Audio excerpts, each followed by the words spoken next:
Kako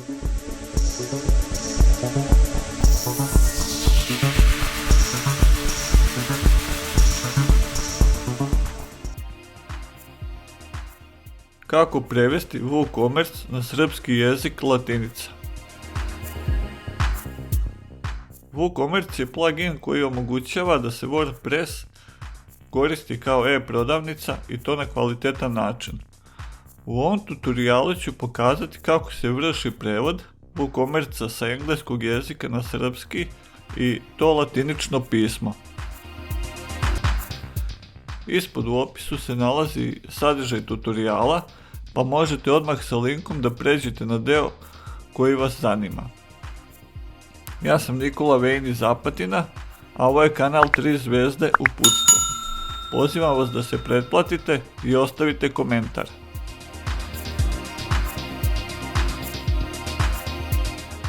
Sajtovi na srpskom jeziku su najčešće na latinici, pa tako i ovaj koji koristim kao primjer. Ovdje je situacija da je napravljen sajt pre par godina i da se sad na njega dodaje e-prodavnica. Sam sajt je instaliran na engleskom jeziku, dok su tekstovi pisani na srpskom i to latinicom. Međutim, kada instaliram WooCommerce, on je sve fraze vezane za njega prikazao na engleskom jeziku. Praktično u svakom delu te nove e-prodavnice postoje fraze na engleskom jeziku koji mogu da zbune kupce. Na WordPressu je prevođenje na druge jezike malo zakomplikovano i oni koji se bave njegovim razvojem na tome insistiraju. Iz tog razloga, da bismo e-prodavnicu podesili da bude kao ostatak sajta, morat ćemo da koristimo neke zaobilazne metode. Kada se ode u administratorski deo sajta, može se vidjeti da je tu sve na engleskom. To je manji problem nego ono što se vidi na samome sajtu. Međutim, u nekim situacijama može da napravi problem. Ukoliko na održavanju e-prodavnice rade ljudi koji su slabiji sa znanjem engleskog jezika.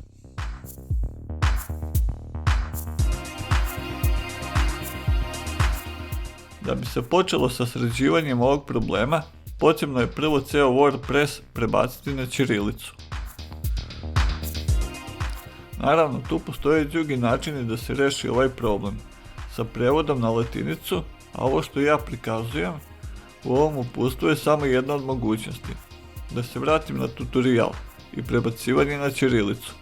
Prvo je potrebno u meniju sa leve strane odabrati sekciju Settings i tu kliknuti na prvu stavku General. Tu su neke opšte opcije oko podešavanja sajta i tu treba pod stavkom Site Language da se odabere srpski jezik. Nakon toga je potrebno sačuvati ta podešavanja klikom na dugme pri dnu strane gdje piše Save Changes. Nakon toga će se sajt ponovo učitati i već u admin delu ćete vidjeti da sve piše na ćirilici. Svi meniji sa leve strane i sve stranice su na srpskom jeziku ispisane ćirilicom.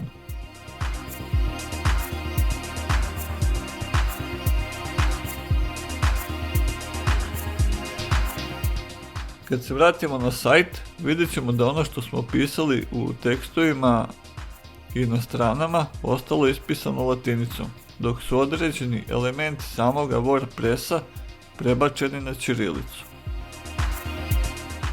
Kada se ode na strane e-prodavnice, također će se vidjeti ta zbrka i mešavina ćirilice i latinice, što nikako ne valja. Takve stvari su na istom nivou kao kada se pomešaju engleski i srpski izrazi. Kupci koji kupuju online su veoma oprezni i bilo kakav neprofesionalizam će ih sprečiti da obave kupovinu na sajtu i e-prodavnici koji izgledaju neozbiljno.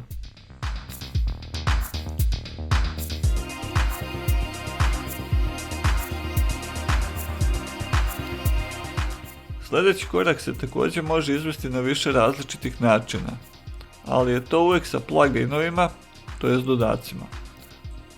Treba imati u vidu da su neka uputstva koja se mogu naći na nekim domaćim sajtovima jednostavno zastarjela i više se ne mogu primijeniti na ovu noviju verziju WordPressa.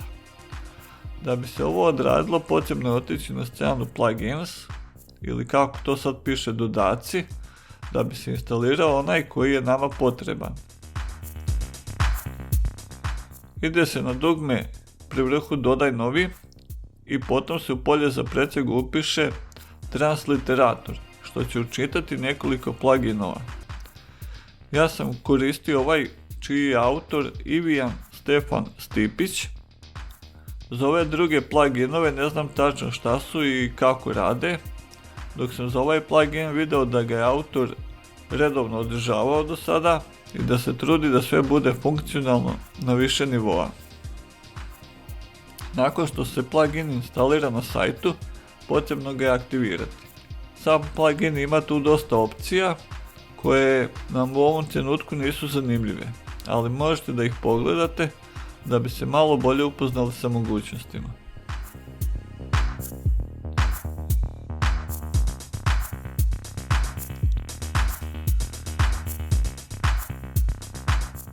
Nakon toga je na sajtu i prodavnici sve uglavnom u redu, ali naravno preporuka je da se sve to dodatno otvori i sve pregleda da nema nekih grešaka.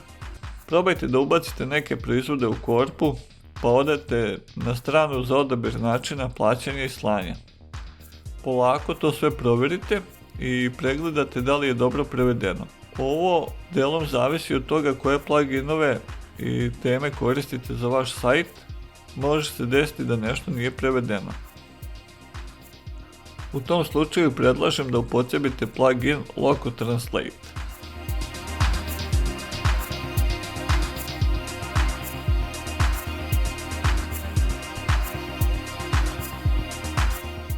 Sada ću predstaviti kako da se prevede sa engleskog shop u navigacionom meniju u neku frazu koja se vama više sviđa. Kod mene sam stavio prodavnica. Ova opcija se menja u administratorskom panelu. Sa leve strane je potrebno naći podešavanje za meni. Tu se odabere stavka shop i umjesto engleskog naziva upišete ono što vi želite.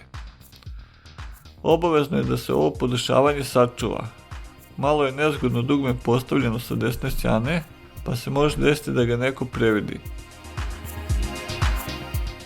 Kada potom odete na sajt i osvežite stranu, vidjet ćete da se taj link u meniju promenio, ali i dalje radi bez problema i da preusmjerava na prodavnicu nakon što se klikne na link.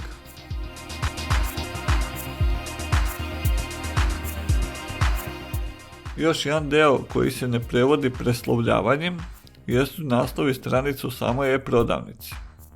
To su fraze pri vrhu stranice za kupovinu koji dalje stoje ispisani na engleskom. Ovaj deo se rešava također u administratorskom delu sajta. Odabere se link u meniju sa leve strane page, to jest stranice. Tu se potom odabere stranice od e-prodavnice, kao što su shop, cart, checkout i potom se otvori svaka od ovih stranica. Kada se otvore editor, u njemu se jednostavno promeni naslov i potom se ta strana sačuva.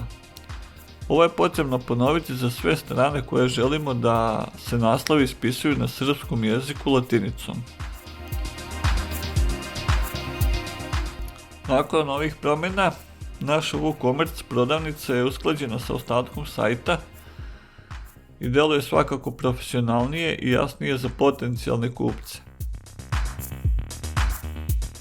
Ovaj postupak zahtjeva malo više vremena, ali otprilike za sat vremena rada se sve može lepo složiti. Na kraju vas sve pozdravljam do nekog sljedećeg tutoriala.